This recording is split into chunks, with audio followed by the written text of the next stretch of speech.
بسم الله الرحمن الرحيم. الحمد لله رب العالمين، والصلاة والسلام على رسوله الكريم. أما بعد، فأعوذ بالله السميع العليم من الشيطان الرجيم. قال تعالى: الشهد الله أنه لا إله إلا هو والملائكة وأولو العلم قائما بالقسط لا إله إلا هو العزيز الحكيم. قال المفسر رحمه الله في تفسير هذه الآية: شهد الله أي بين لخلقه بالدلائل والآيات أنه لا إله أي لا معبود في الوجود بحق إلا هو. اللہ رب العالمین کی وحدانیت اور معبود برحق کے بارے میں شروع ہی سے اس صورت میں بیان چل رہا ہے۔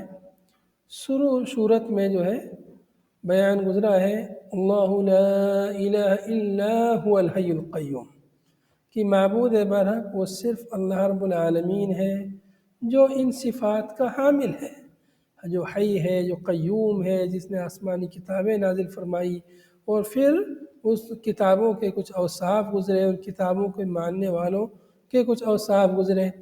ابھی مزید وہی بیان چل رہا ہے کہ شہید اللہ تعالیٰ نے خود گواہی دی ہے اپنے بارے میں کہ اللہ کے سوا کوئی معبود برحق نہیں۔ اللہ تعالیٰ نے خود گواہی دی اپنے بارے میں کہ اس کے سوا کوئی معبود برحق ہے ہی نہیں۔ خود گواہی دینے کا مطلب کیا ہے؟ مطلب بیان لخلقہ، اللہ تعالیٰ نے اپنی مخلوق کے لیے بیان کیا ہے۔ جیسے اللہ کے نبی صلی اللہ علیہ وسلم نے اپنی رسالت کی گواہی خود دی، مطلب اپنی رسالت کو بیان کیا کہ میں اللہ کا رسول ہوں، مجھے اللہ تعالیٰ نے رسول بنا کے بھیجا ہے، اس طرح گواہی دی۔ ایسے اللہ تعالیٰ نے اپنی الوہیت کی گواہی دی کہ اللہ کے سوا کوئی معبود برحق نہیں، یعنی بیان لخلقہ، بیان کیا مخلوق کے لیے، بالدلائل، دلائل کے ذریعے، والآیات اور آیات کے ذریعے۔ دلائل اور آیات، یہ آیات کونیہ بھی ہیں اور آیات شرعیہ بھی ہیں۔ آیات شرعیہ یعنی قرآن پاک کی آیتوں کے ذریعے بھی اللہ تعالیٰ نے بیان کیا اس چیز کو، اور کونی کائنات میں جتنی بھی چیزیں ہیں ہر چیز اس بات کی دلیل ہے کہ کوئی نہ کوئی تو ہے جس نے ان کو بنایا ہے۔ اسی لیے عالم، دنیا کو عالم کہتے ہیں، کیوں؟ اس لیے کہ عالم علامت ہے اس کے موجد کی، خالق کی۔ اس بات پر عالم دلالت کرتا ہے کہ کوئی تو ہے جو اس عالم کو، دنیا کو چلا رہا ہے۔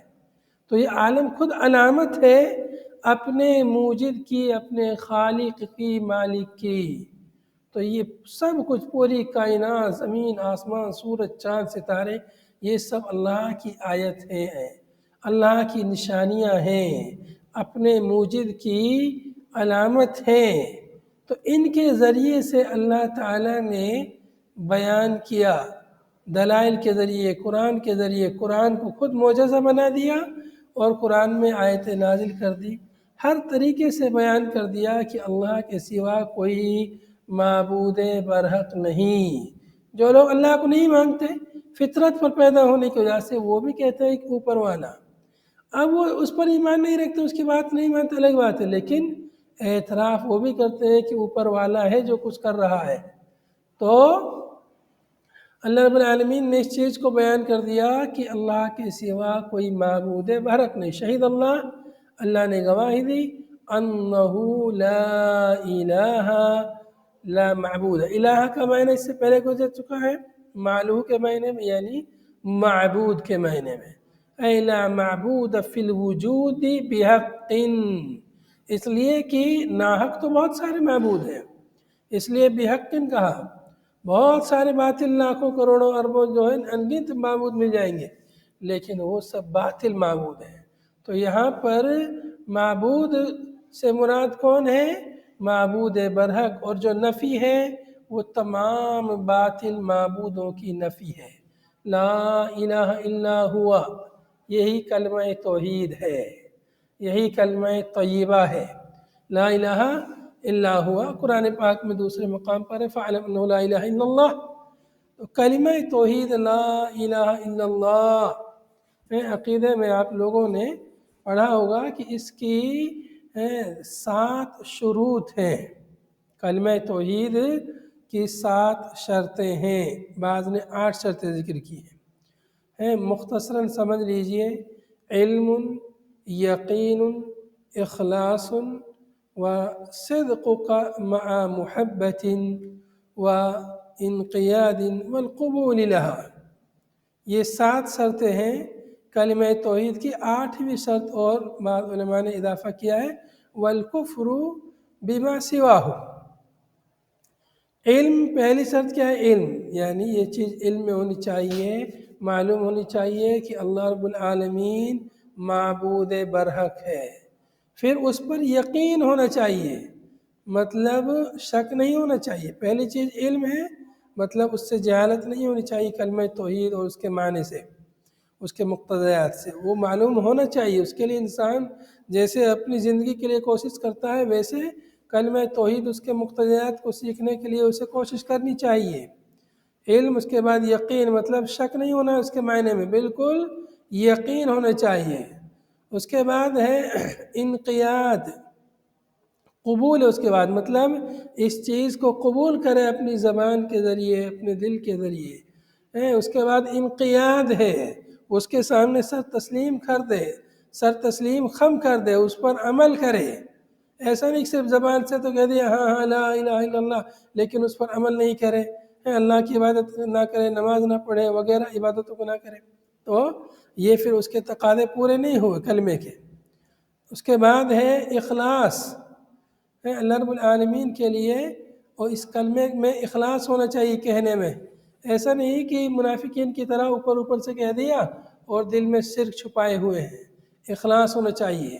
اور ایسے ہی محبت اس کلمے سے ہونی چاہیے، محبت بھی عبادت ہے۔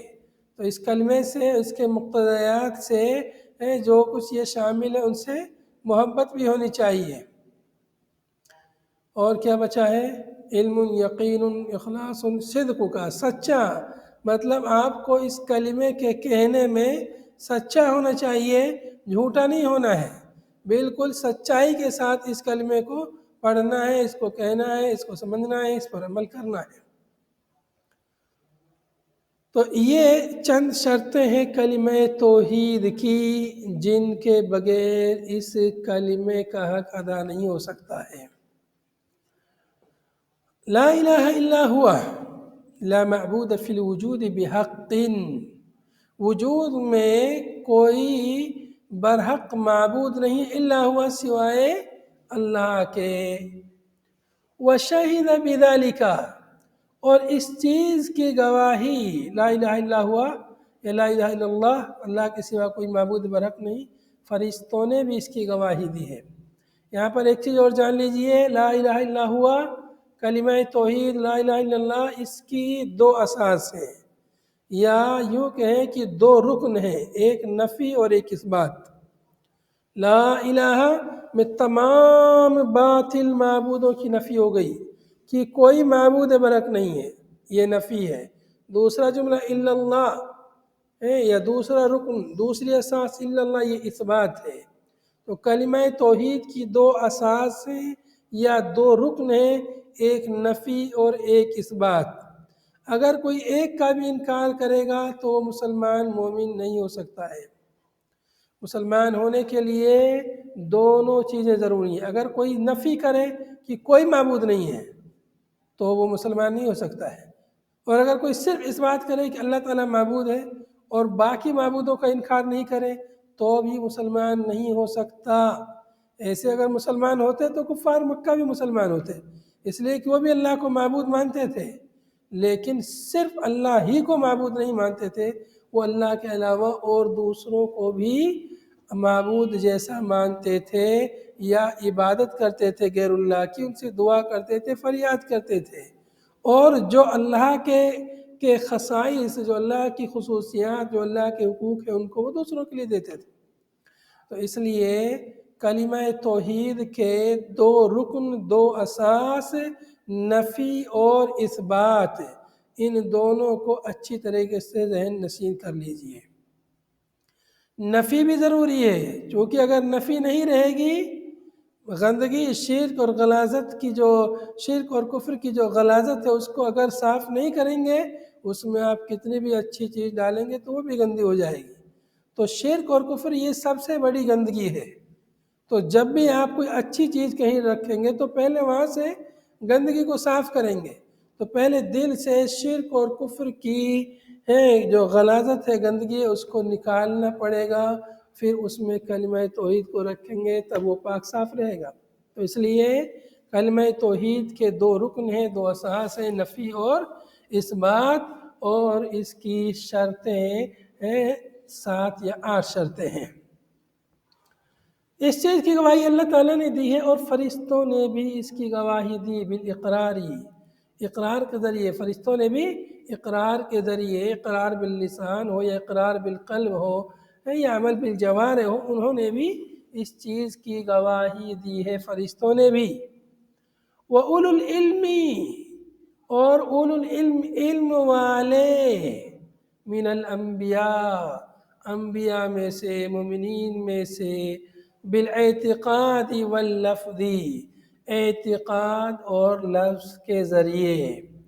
اولو العلم، علم والوں نے گواہی دی۔ انما یخشی اللہ من عبادہ العلماء، اللہ تعالیٰ سے اس علماء ہی ڈرتے ہیں، یعنی جن کو علم ہے کلمہ توحید کا، کلمہ توحید اور اس کے مقتضیات کا، یعنی اللہ کی معرفت، اللہ کی معرفت کا جنہیں علم ہے، جن کے پاس اللہ کی معرفت ہے، اللہ کو جانتے ہیں۔ تو جتنا زیادہ کوئی اللہ تعالیٰ کو جانے گا، اللہ کی جتنی معرفت آئے گی، اتنا ہی اس کے اندر اللہ کا خوف پیدا ہوگا، اور اتنا ہی وہ بڑا عالم ہوگا، اتنا ہی عالم ربانی بنے گا۔ تو یہاں پر گواہی کی بات آئی ہے، اللہ نے گواہی دی، فرشتوں نے گواہی دی، اور اولو العلم، علم والوں نے گواہی دی۔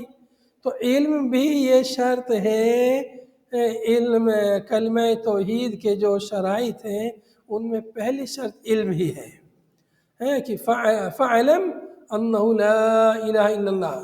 اور حدیث پاک میں بھی آتا ہے، من قال لا الہ الا اللہ، من مات وهو يعلم انه لا الہ الا اللہ دخل الجنہ، او کما قال صلی اللہ علیہ وسلم، کہ جو شخص اس حال میں مرا کہ وہ جانتا ہے، علم ہے اس کے پاس، یقین ہے، علم ہے مطلب جہالت نہیں ہے، اس کے پاس یقینی علم ہے، ایسا ظنی علم نہیں۔ علم سے مراد یہاں پر علم یقینی مراد ہے، ظنی علم نہیں چلے گا اس میں، ہے تو شک تو دور کی بات ہے۔ تو علم یہ پہلی شرط ہے کلمہ توحید کی، اس لیے امام بخاری رحمۃ اللہ علیہ نے باب باندھا ہے صحیح بخاری میں، العلم قبل القول والعمل، پھر اس کے بعد یہ آیت ذکر کی ہے فَعْلَمْ أَنَّهُ لَا إِلَهَ إِلَّا اللَّهُ۔ تو یہاں پر اولو العلم کا ذکر ہے، ان کو علم یقینی ہے کہ اللہ کے سوا کوئی معبود برحق نہیں، وہی حقیقی معبود ہے، عبادت کے لائق صرف اور صرف اللہ کی ذات ہے، اللہ کے سوا کوئی عبادت کے لائق نہیں ہے۔ تو اس لیے وہ ان لوگوں نے بھی گواہی دی۔ ان اولو العلم میں سب سے اول درجے پہ کون ہیں؟ انبیاء اور رسول ہیں۔ انبیاء اور رسولوں کو اللہ کی سب سے زیادہ معرفت ہے، اور ان کو اللہ تعالیٰ کے بارے میں سب سے زیادہ علم انبیاء رسولوں کو، اس لیے پہلے درجے پہ۔ اس کے بعد پھر ان کے اتباع ہیں، ان کے پیروکار ہیں، صحابہ کرام، مومنین میں انبیاء کے بعد سب سے اعلیٰ درجے پر صحابہ کرام ہیں۔ تو کیسے ان لوگوں نے گواہی دی ہے؟ بالاعتقاد واللفظ، اعتقاد دل سے یقین رکھتے ہوئے، دل سے اس چیز کا اقرار کرتے ہوئے، زبان سے اقرار کرتے ہوئے، اور اعضاء و جوارح سے بھی انہوں نے گواہی دی، گویا کہ الاقرار باللسان والتصدیق بالجنان، دو چیزوں کا ذکر کیا یہاں پر مؤلف نے، اقرار باللسان والتصدیق، چونکہ گواہی میں یہی دو چیز چلتی ہیں گواہی میں جب گواہی کسی بھی چیز کی دینی رہتی ہے تو دل سے آدمی اس کو سچا جانے جس چیز کی گواہی دے رہا ہے، اور زبان سے وہی کہے جو دل میں ہے۔ اگر زبان پہ کچھ ہے دل میں کچھ ہے تو گواہی صحیح نہیں ہوگی۔ تو گواہی انسان جس کی دے گا تو دل میں بھی وہی ہونا چاہیے، ایسا نہیں کہ دل میں کچھ ہے اور زبان پہ کچھ ہے تو یہ گواہی صحیح نہیں ہوتی ہے۔ گواہی صحیح وہی ہوگی، سچی گواہی جو اس کے دل میں ہے۔ تو اسی لیے دو چیزوں کا ذکر یہاں مؤلف نے کیا، اعتقاد اور لفظ، ورنہ ایمان کی تعریف میں تینوں چیزیں ہیں، اقرار باللسان، تصدیق بالجنان، عمل بالجوارح۔ اقرار باللسان، اعتقاد بالقلب، اور عمل بالجوارح، عمل بالارکان۔ اس کے بعد ہے قائما بالقسط، قائما یعنی بتدبیر مصنوعاته، مصنوعات یعنی مخلوقات پیدا کی ہوئی، بتدبیر مصنوعاته ونسبه على الحال، قائما بالقسط، قسط کا معنی آگے دیا ہوا بالعدل، عدل و انصاف کے ساتھ اپنی مخلوقات کی تدبیر کو قائم کرتے ہوئے۔ اللہ تعالیٰ نے گواہی دی کہ اس کے سوا کوئی معبود برحق نہیں، فرشتوں نے بھی، اولو العلم نے گواہی دی۔ کیسے گواہی دی؟ عدل و انصاف کے ساتھ اپنی مخلوقات کی تدبیر کرتے ہوئے۔ جو کچھ بھی اللہ تعالیٰ اس دنیا میں کر رہا ہے اپنی مخلوق کے ساتھ، اپنی مخلوق کی جو کچھ بھی تدبیر کر رہا ہے وہ عدل و انصاف پر مبنی ہے، عدل و انصاف سے وہ چیز خارج نہیں ہے۔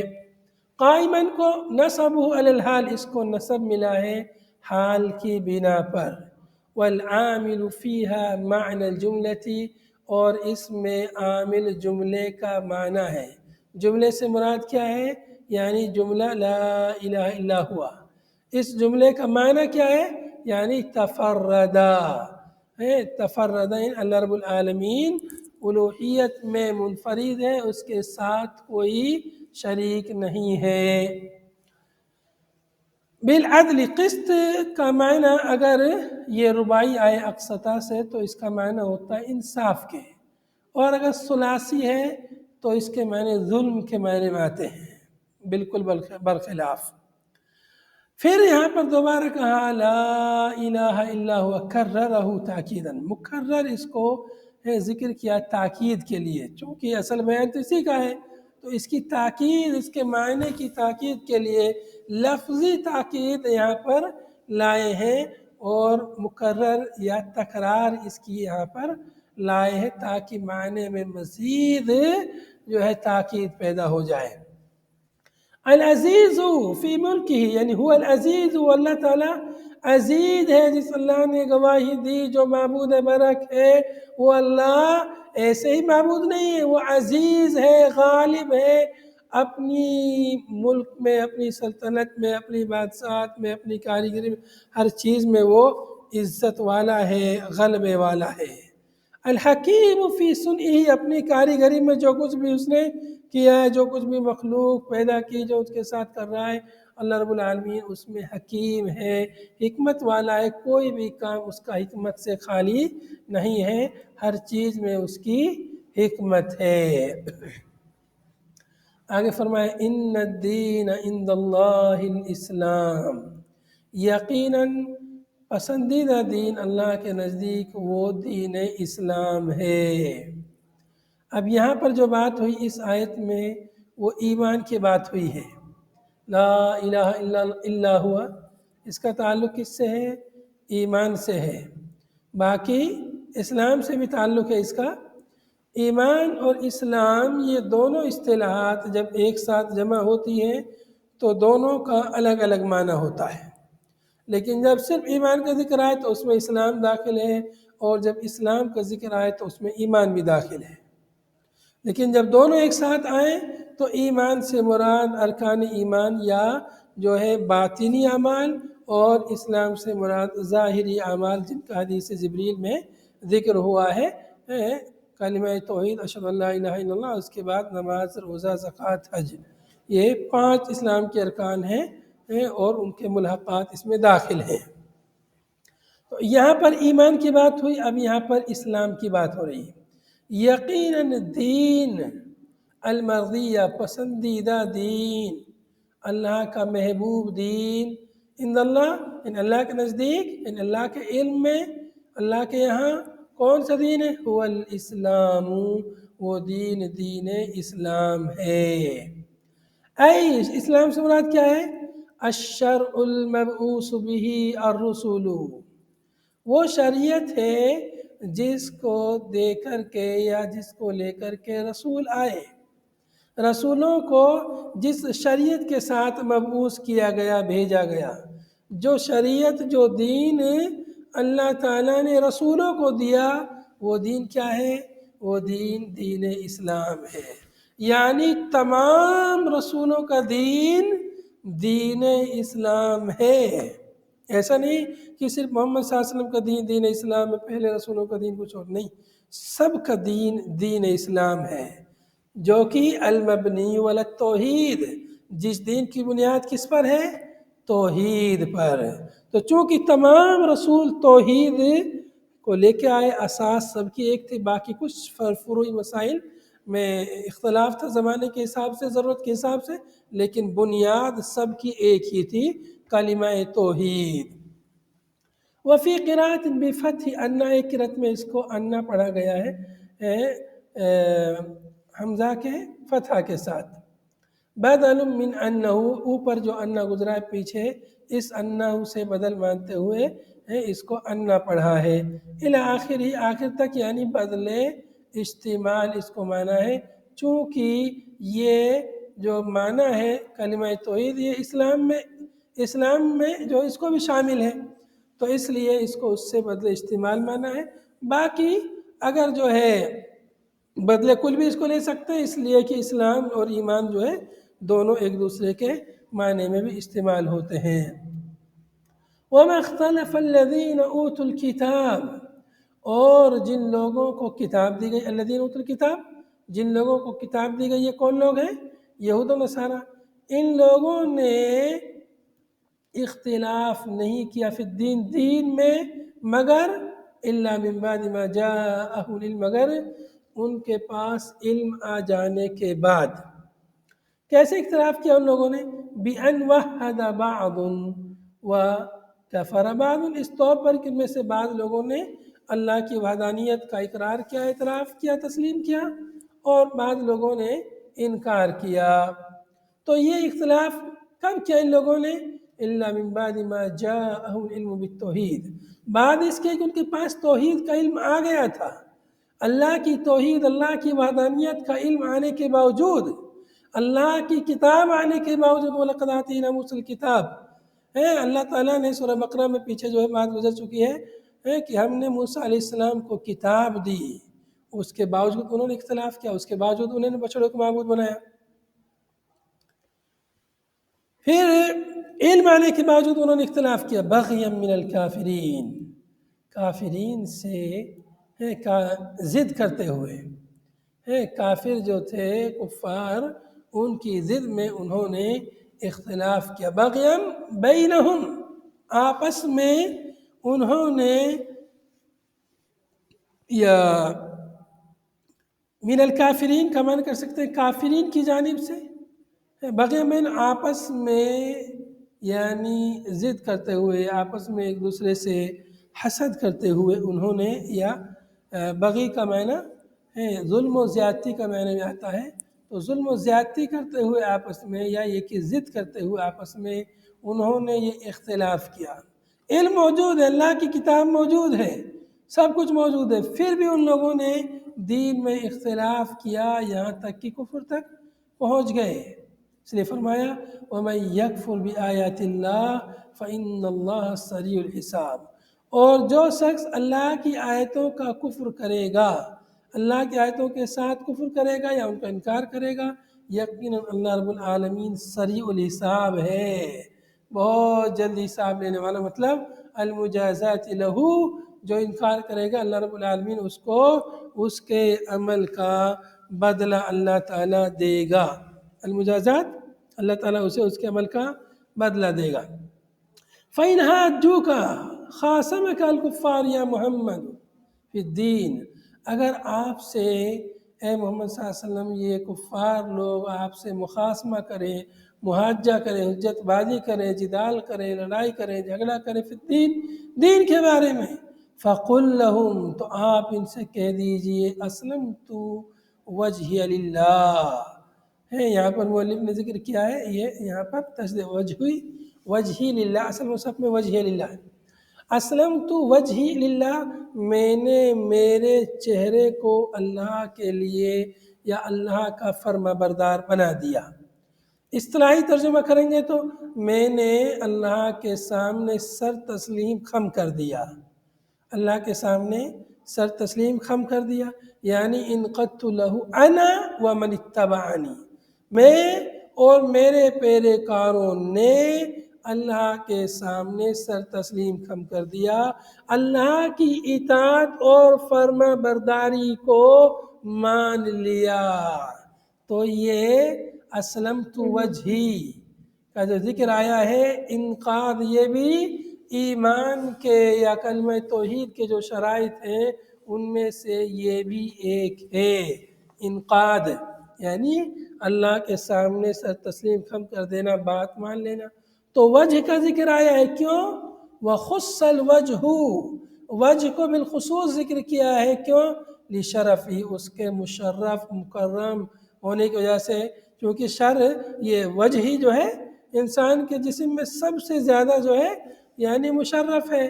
فَغَيْرُهُ أَوْلَى، جب سر نے تسلیم خم کر دیا ہے یا چہرے نے جھک گیا چہرہ، تو باقی اعضاء بھی اس کے تابع ہیں، باقی اعضاء بھی بات مان لیں گے۔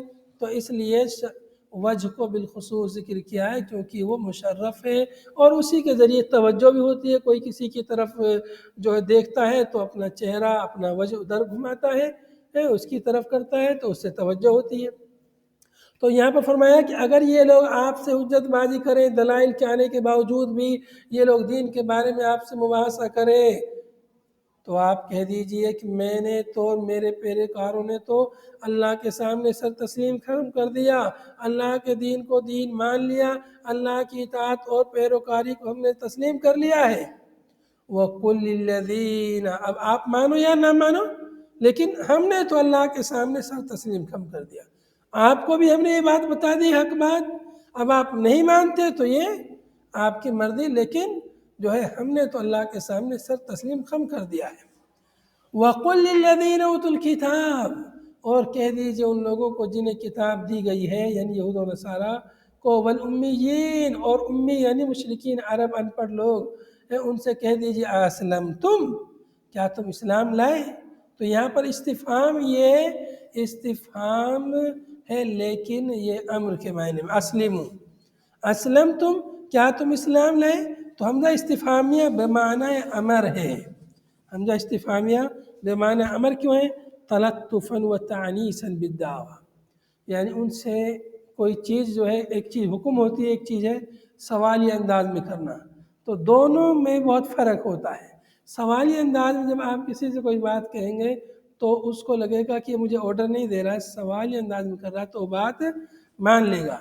جیسے مثال کے طور پر آپ کہیں بیٹھے ہیں کسی ٹیبل پر، کرسیوں پر، وہاں پر کم جگہ ہے، تو آپ کہ کیا میں بھی یہاں بیٹھ سکتا ہوں ان کے پاس میں؟ تو اگر آپ ان سے کیا میں بھی یہاں بیٹھ سکتا ہوں، اور آپ اگر ان سے کہیں چل ہٹ یہاں مجھے بیٹھنے دو، تو دونوں میں کتنا فرق ہے؟ تو جب وہ بیٹھنے نہیں دے گا آپ کو، اس کو اچھا نہیں لگے گا، لیکن جب آپ کہیں گے کیا میں بھی یہاں بیٹھ سکتا ہوں، تو ان کو لگے گا کہ ہاں چلو یار اسے بیٹھنے دو، بیچارہ اجازت مانگ۔ تو ایسے ہی یہاں پر استفہام ہے لیکن امر کے معنی میں، کیا تم لوگ اسلام لائے؟ یعنی کیا تم لوگوں نے اسلام نہیں قبول کیا ابھی تک؟ تم اسلام قبول کر لینا چاہیے۔